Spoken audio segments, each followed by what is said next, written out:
How do we solve for x in a square root equation? Well, it's pretty similar to what you've already done, but it's a little bit different. So here's the first example that we'll be doing in this video. We need to solve for x. Now to solve for x, you just need to get x by itself on one of the sides of the equation. But that's a little bit difficult here because it's trapped inside this square root. So to get x by itself, what we need to do is take this square root and treat it as if it was just a variable, and we're trying to get the square root by itself.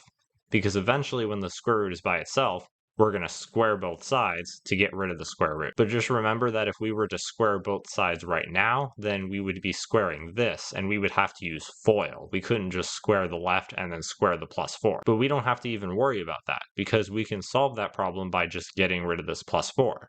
And to get rid of this plus 4, we'll do the opposite, which is minus 4. So we'll subtract 4 from both sides. The 4's cancel out. And on the left side, we just have the square root of x minus 3. And on the other side, we have 6 minus 4, which is 2. And now we have our square root by itself. So to get rid of the square root, we can do the opposite of square rooting, which is squaring.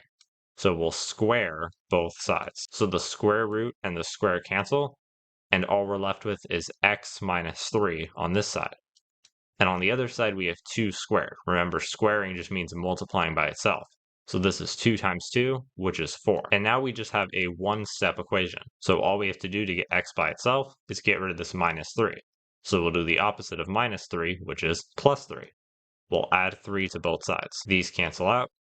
And on the left side, we just have x. And on the other side, we have 4 plus 3, which is 7. So x is equal to 7. Maybe. What do you mean maybe? We literally just solved the problem, right? Well, x is probably 7, but just to make sure, we need to check our work. Now, in my other videos, I've always said that, checking your work after is a good idea. You should plug in the number back into x to see if it's right, just to make sure you did the problem correctly. But for square roots, you actually have to check your work at the end, because there's a chance that this is actually a fake answer, that it's not actually x equals 7. So let's go ahead and plug in 7 for x and make sure that this is an answer. So let's just rewrite this equation. We had the square root of x minus 3. That will now become the square root of 7 minus 3. And then plus 4 equals 6.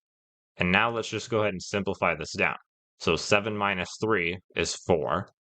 So we have the square root of 4 plus 4 equals 6. And now remember that technically 2 times 2 is 4, and also negative 2 times negative 2 also makes 4.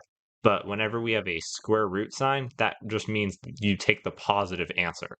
So this is positive 2 plus 4 is equal to 6. And yes, this is true. 2 plus 4 is 6.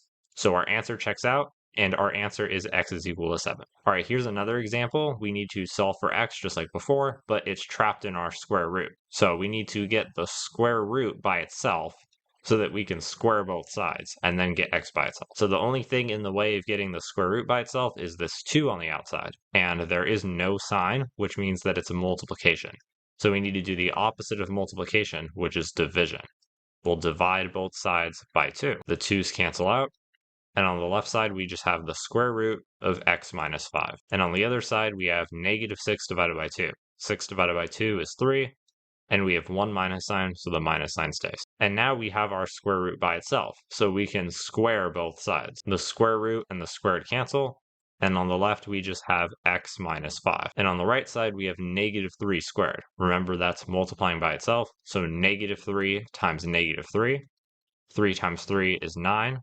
And we have 2 minus signs. The 2 minus signs make a positive, so we have positive 9. And now we can just get x by itself with this one-step equation. We have a minus 5, so we can do the opposite of minus, which is plus. The 5's cancel out, and on the left side, we just have x.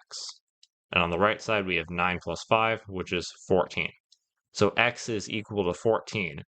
Maybe. Always remember that we need to check our work. So we need to put the number back into x to see if the equation is true. So let's go ahead and do that. We have 2 times the square root of x minus 5. That's now going to become 2 times the square root of 14 minus 5. And that's going to be equal to minus 6. So let's go ahead and solve this. We have 14 minus 5. That's going to turn into 9. And the square root of 9 is 3. So we have 2 times 3 equals negative 6. But this isn't actually true. 2 times 3 is positive 6.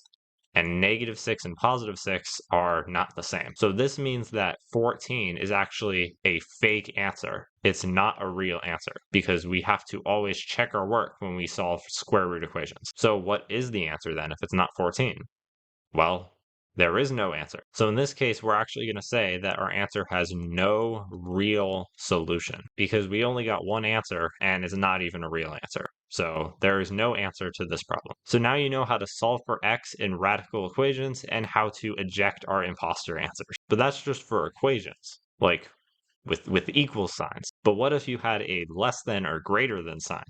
Well, you'll have to change a little bit how you do it. So if you want to learn how to do that, you can watch this video right here. And as always, if you have any questions about this video, go ahead and leave it in the comments and I'll be sure to answer your question.